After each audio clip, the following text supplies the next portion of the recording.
Okay, hello everybody, and welcome to a Tuesday live stream. This is a little bit different than we normally do, and I apologize for the fake out. There was another link that I had going for a little while, but I had to change the link to a different live stream, so sorry about that. Hopefully, people still get notified of the live stream on their feeds. So I am going to check. Yep. Okay, so it should get the word out there to people. Today we're going to be talking about Samsung Unpacked or Galaxy Unpacked. Honestly, their marketing on it is a little bit confusing. I'm not sure which one it is. Samsung Unpacked is the annual event when they unveil their new phones and other peripheral technology, especially around their Galaxy line. That's what we're going to be talking about today. And coming up a little bit later on the stream, I'm going to be joined by Sherri from WhistleOut. If you're a longtime viewer of the channel, you might recognize Sherri from our CES coverage. We saw her there, and she kind of helped us navigate a little bit about what was happening with phone technology there at CES in January. And she is there actually at the event. I clearly am not. And so Sherri is going to be helping us with just kind of her take on the phones and the peripherals that she's seeing there that she will get to use live, or at least play with a little bit live. Like, for instance, one thing I'm really interested in is the Galaxy Z Flip. That's the foldable phone that Samsung is putting out. I'm really curious to hear how the crease is doing, because the crease has been the big problem with a lot of foldable phones lately. And so hopefully Samsung has been able to do something with the crease. I've heard other things about how with the foldable phones, the kind of technology they use, it kind of feels a little bit odd. You can feel the components underneath the screen when you're scrolling on it. And it's, so it's a little bit too soft to the touch. Anyway, I'm interested to see what Sherri has to say with that. You, McKeet. Apparently, it's just you in the chat. So, all right. So I do have Sherri coming on in just a moment. I'll bring her in. I'm going to add her. Hi, Sherri. Hi. Good enough. We can see Sherri. We can't hear Sherri. Testing. 1, 2, 3. Nope, can't hear you. All right, so we're gonna figure out what's going on with Sherri's mic. So hang on, Sherri. If yeah, we can't hear you, but that's okay. I'm going to show people what's going on. There's two things that I want to point out. Oh, you know what? Let's do it this way. All right, so we're we're still not quite getting Sherri. Yeah, she's gonna try to join again. All right, so we've got the Samsung Galaxy Z Flip. This is one of the phones that they've mentioned. They've also got the Galaxy S20 line that they showed there at the event, and we'll talk about the three phones in that line in just a moment. So the Galaxy Z Flip. Here's the thing: other than the foldable aspect of it, it's a pretty normal phone. Right, it's as far as what it's going to do, 6.7-inch display, 4K video recording. That's nice, but that's kind of par for the course for a high-end phone these days. The 3300 milliamp battery is interesting because it is a little bit, but not much more than what you would get with the iPhone 11 base model right now.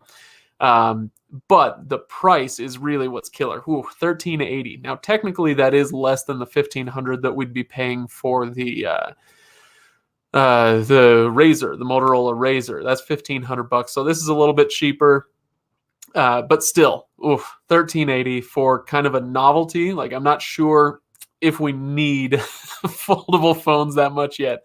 I don't know. I could be wrong. Maybe this is your thing. Okay. Oh, you guys could all hear her. Oh, okay. Sherri's volume was coming in. All right, so let me try this again. Let's bring Sherri in one more time, and I'm going to try this. All right, let's see if I can hear you through here. Hi, Sherri. Hi, can you hear me? I can hear you. All right, so I'm told you're coming in a little bit faint and very purple. That's some incredibly blue lighting you've got going on there. Oh boy. Here's Sherri. better. I got Sherri, before I get into the phones themselves, how's the event? Did you have a good time today? It is absolutely wild. It's been a lot of fun. A lot of famous YouTubers here. I'm a little starstruck. I'm on my way to fame, but not quite there yet. We've seen iJustine, MKBHD, fangirling a little bit, but it's been a great event. Tons of people, really good vibes. Let's see if I can give a little pan where we are. Just all around a great setup. I'm actually here with the Z Flip. I've been waiting in line and just taking control of this phone for a little bit so we could have it to show you right now. Well, we were just talking about the Z Flip a little bit, and the big question that I had with this phone is whether the seam is still a problem, because there's been such an issue with the seam on like the Motorola Razr and other phones, where that's one of the big complaints is just looking at that seam is nasty. What do you think of it? Okay, let me try and show you a little bit. The seam is almost not there at all. Let's see. Ah, there we go. Okay. Twist it a little bit. This is awkward. It's like opposite, but can you? So would you mind holding this for me? Okay, I got when it. you Guys. when you fold it all the way open, is the seam gone or is it still there? You can see it's there a little bit. Let's see. It's not bad though. The Yeah. seam isn't Okay. too bad. And the big difference with this is I'd say with the Motorola Razr, the other flip phone most similar to this, you can see the seam a little bit there. Yep. But this is glass. It's not plastic. So Okay. the seam is gonna be less visible. Oh, did we lose me? Am I back? We're okay. We're okay. So it's glass, but is it glass all the way down? I mean, the glass isn't folding unless it's some kind of fiberglass or something. So is there like a little plastic strip down the middle, something like that? Sorry, one more time, Craig. Is the seam glass as well, or is there some kind of seam of plastic down the middle or something? It feels a little less stable on the seam, but is the full screen glass or is there a little plastic? The full screen is glass.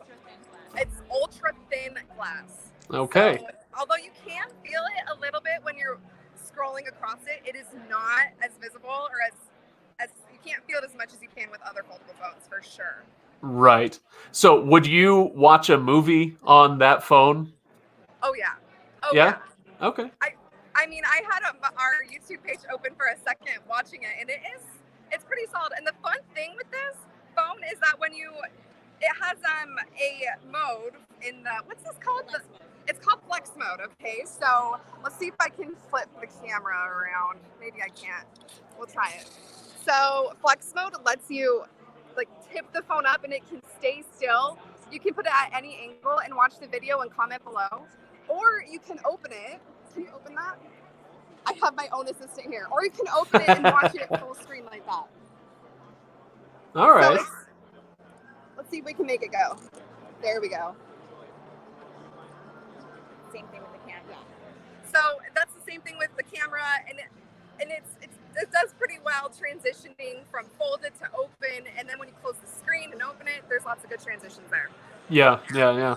So we're going to get into battery life, especially with the S20 line, but to me, this battery seems kind of small at 3,300 milliamps, which is about the same as the iPhone 11. But for a phone like that, I assume it would require, more power to do what it does. Any word on battery life and the time we can expect from it? I'm not quite sure. They didn't talk about battery life too much with this phone. I wonder why. How long is that? Like a day's worth or how many hours? About a day's worth, says our Galaxy rep over here. We'll see that in reality. We'll have to test it out and see if it actually lasts a day. Right. It could. I like it. I would use it. Even if I have to recharge it. It's a fun little phone. So disregard the fact that you're standing right next to the Samsung person and tell me, would you pay $1,380 for this phone? No. No. Here's the thing. It's fun and it's snazzy and it comes in fun colors, but $1,300 it's a little much Galaxy rep over here. Sorry, girl.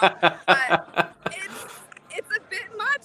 However, with this being just a second generation phone of this type for Samsung, it's going to be a little expensive at first until they can really nail down this technology. Yeah.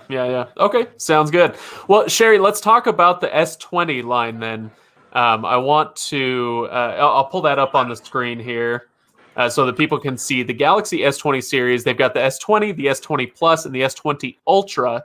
And that one, I'm going to throw up the specs here for just a moment so that people can see that. They go anywhere from $1,000 to $1,400. So even the S20 Ultra is less than that foldable phone that they've got. But the Ultra, I mean, look at, I keep focusing on the battery life because these S20s are just off the charts with the amount of milliamps that they're providing in these batteries. But I'll come back to that. The big thing that they're doing, that they seem to be doing with the S20, is the camera. They want to build out the camera and make that the mega feature on this phone. And so, did you get a chance to play with the S20, anything on that line, especially the Ultra, and get to see the 100x zoom and all that? God, I can't even. The space is kind of small. You can't even use the 100 times zoom because it just goes way further. It's like you're looking microscopic at that point. But I did get to play with all three of the new phones. The cameras are impeccable. The Ultra can film 8K, and it can have up to 1 terabyte of storage when you add a micro SD card in there. And that, you're going to need 1 terabyte of storage for filming in 8K. So Yeah. It's a really fun phone. There's almost too many features for like a normal person. I wouldn't say the average person needs the Ultra, but for content creators like you and me, Craig, it's a good option for like YouTubers who don't want to spend a whole ton on a DSLR, but can use maybe the S20 Ultra for all of its camera glory and 8K for a lot less than it would be for a DSLR. Yeah, no, that makes a lot of sense. So the S20, that base model, even that has a 64 megapixel camera. It's got 30x zoom. Now, I assume most of that would be digital, and so you do lose some picture quality with that.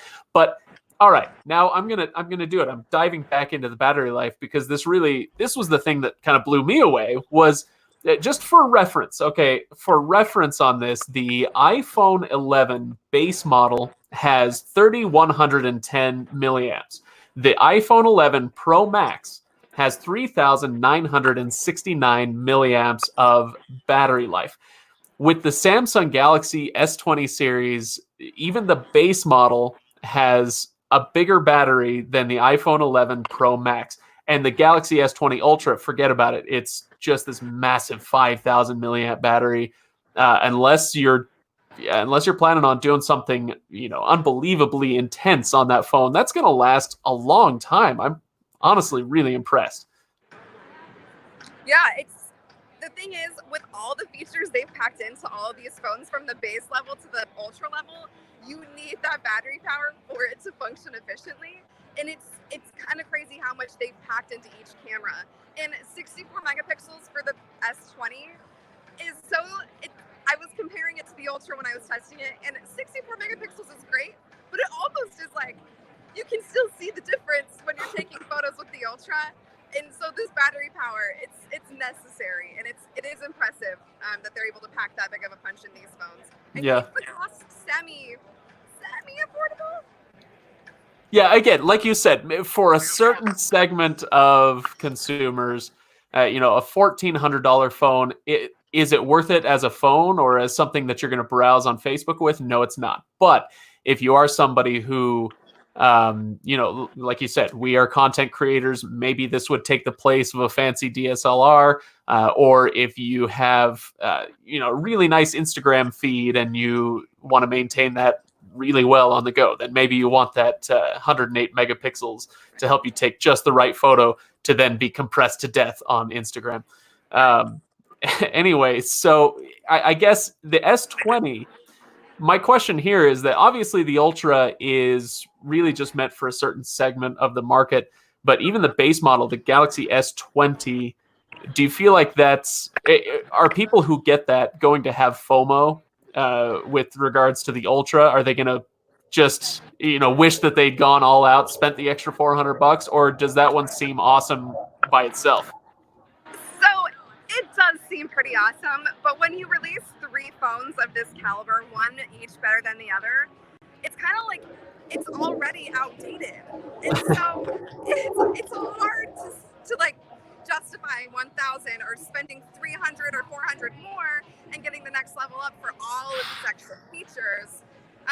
The good thing I'd say about this release, there's lots of good things, but if you're not willing to spend that money, they said starting today, the S10 is going to be substantially marked down.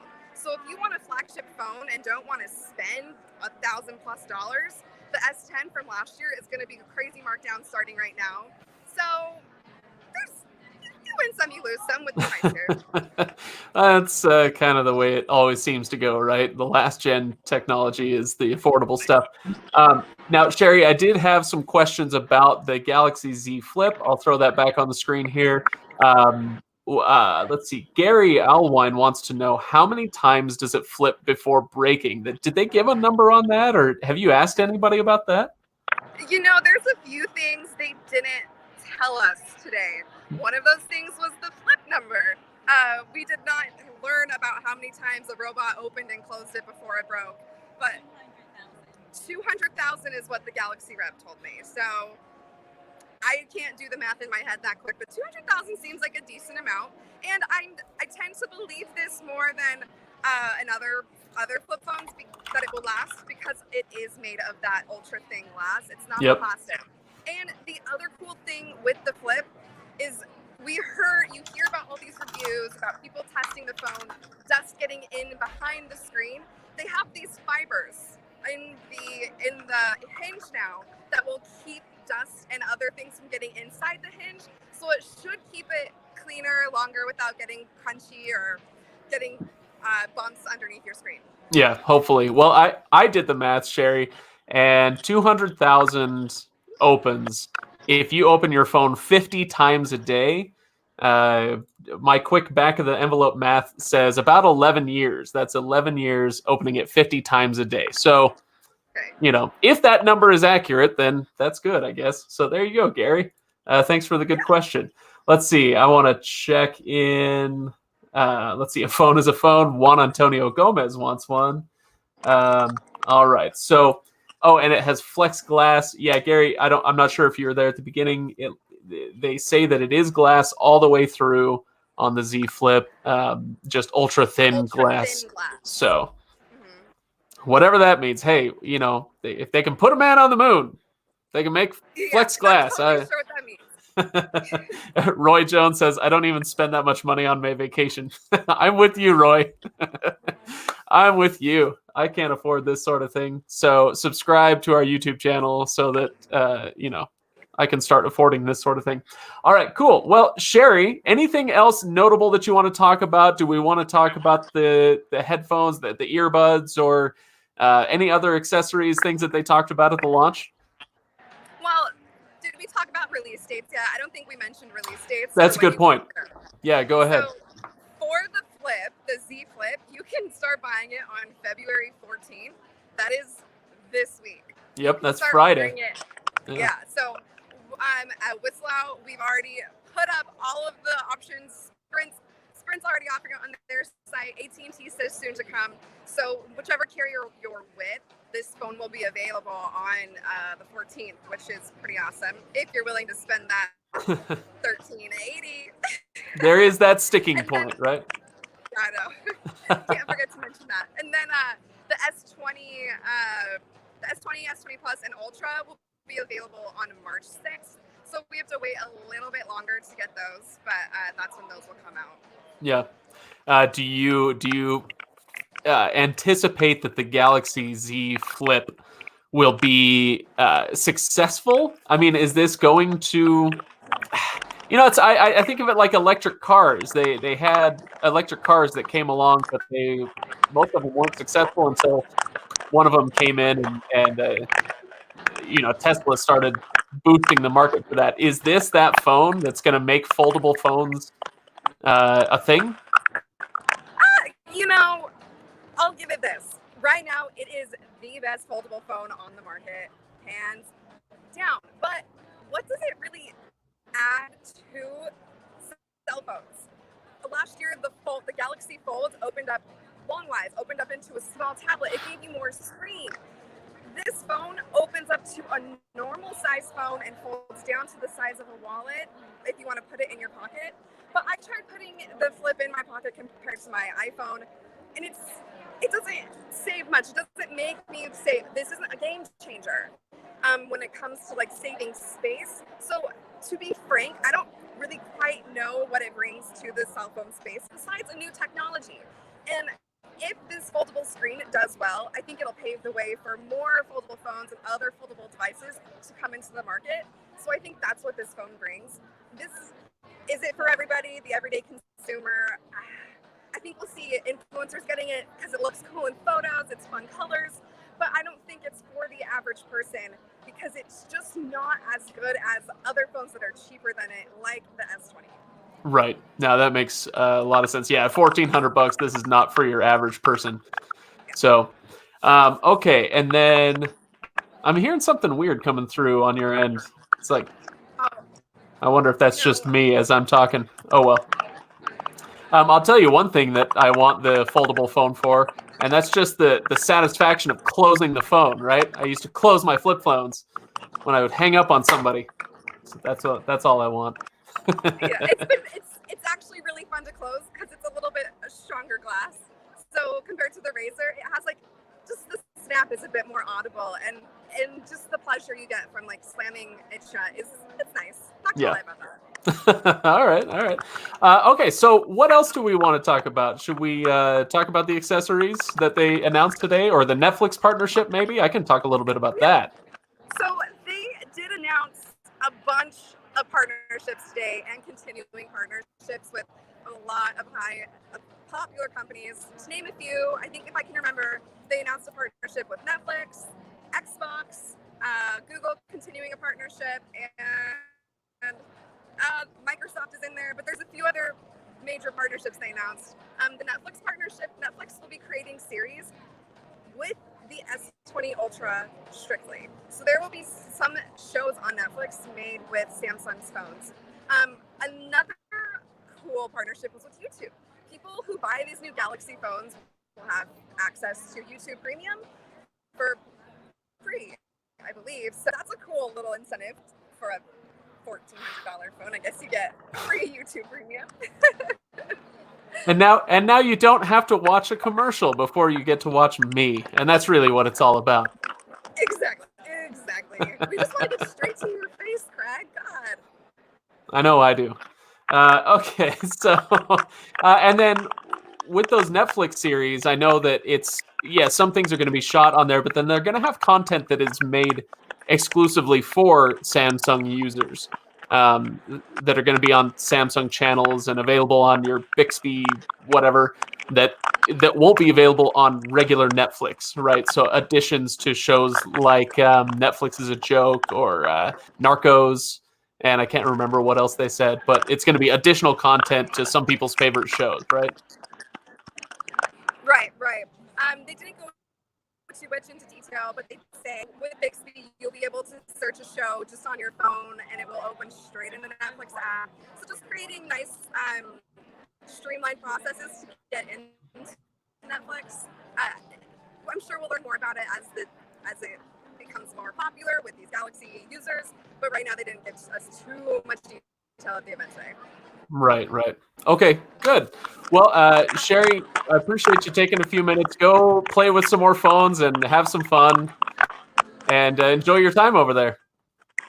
Thanks, Greg. I'll see you later. Bye. Okay. All right. So thank you to Sherri for popping in. Sorry about the sound issues if we had some sound issues there.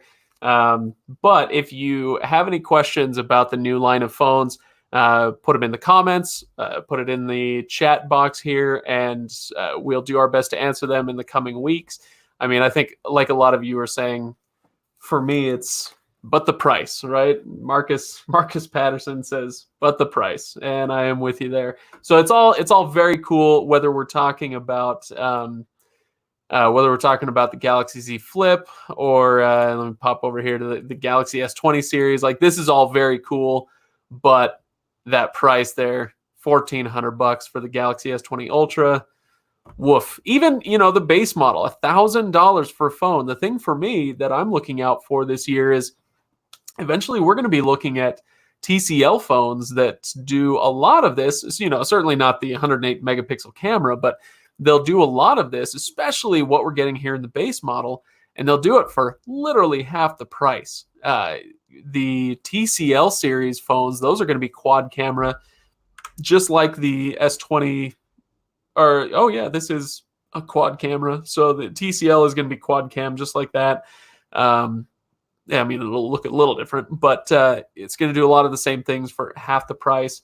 So that's what I'm waiting for. I'm really, really excited for TCL to enter the market and bring some of those prices down. So let's see. Pushing Limits says, what's the price for the S20? The price for the S20, the S20, $1,000. S20 Plus is $1,200, and the S20 Ultra, $1,400. Now, we do, like I said, you get what you pay for. We'll see what happens with other cheaper phones in the future. But for now, it's wow, that looks cool. Woof, the price. Whew, it's a lot of money to pay for a phone in your pocket. James wants to know, is 8K or 5G necessary yet? Not many own a 4K. Yeah. So great question. And I'll leave this up here. I don't have those on this little bullet point here, but all three of these phones do have 8K, or let's see, they shoot in 8K, and they're all 5G capable. So are those necessary yet? I did a video on this recently, and I think that 5G, we've been hearing a lot about it in the past, and we've been hearing about it since 2018, right? 5G is coming, and then it kind of sputtered around and didn't quite get here. It is coming. This year is going to be the big year for 5G. All the major networks are upgrading their systems to 5G. And so, yes, it is going to matter. Do you need 5G? Not necessarily. Not yet. It'll be similar to 3G versus 4G. You can still, if you get a 3G phone, you can still surf the web and use some social media. Like, 3G will still work. Those networks are still operable. You just won't be able to partake in, the more modern things that 4G is necessary for. As far as streaming, heavy HD streaming that we tend to do, 4G became necessary as those technologies and as those forms of entertainment became more prominent. 5G is the same. So this year, the 5G networks are finally rolling out. They're going to be widely available across the country, across the world. And so the question then becomes, is 5G necessary? Again, not right away, similar to 4G. So when 5G is established, that's fine. But then once the other technologies that depend on 5G really start rolling out, that's when we're going to see 5G become more along the lines of a necessity, the way 4G is now. So it might be a couple of years. And if you don't want to pay the extra money for a 5G phone, you won't need to, at least not for a while.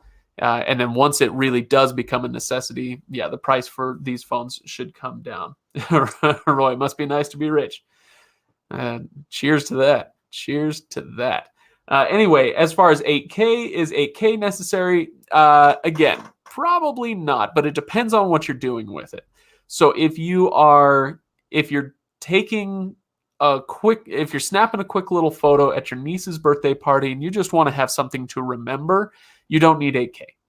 If you are shooting something if you're a content creator and you are creating something that will be used on a larger and more capable screen, then 8K does become necessary. And that's where, Sherri was making a good point, which is that with the S20 Ultra, this is not, it is going to be cool, and you'll feel cool walking around with a $1,400 phone in your pocket, but you're not going to use all this stuff. Like a 108 megapixel camera and a 100x zoom.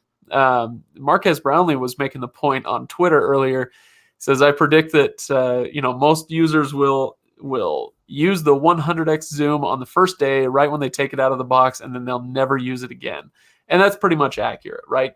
For most of us, it would be really cool to have a phone like this, but is it necessary? No, it's not necessary yet. So for now, let's just let the technology keep being awesome, and then just get the S10 series, which has all the cool stuff that you need now, and the price is about to come way, way down. So okay, well, let's call it there, everybody. Thank you for tuning in to today's live stream, and again, thanks to Sherri from WhistleOut. If you are curious, WhistleOut is a website that does reviews of cell phones and cell phone services, and they can help you find the right service for you and the right phone for you. So I definitely recommend checking them out, WhistleOut.com. And of course, go to Reviews.org if you are interested in the reviews that we do. In fact, we review cell phone carriers as well, but we don't do as much with the hardware yet. But that's where Tashaka comes in. I hope you are tuned into this channel on a weekly basis. We've had a couple of videos with Tashaka Armstrong reviewing a couple of phones.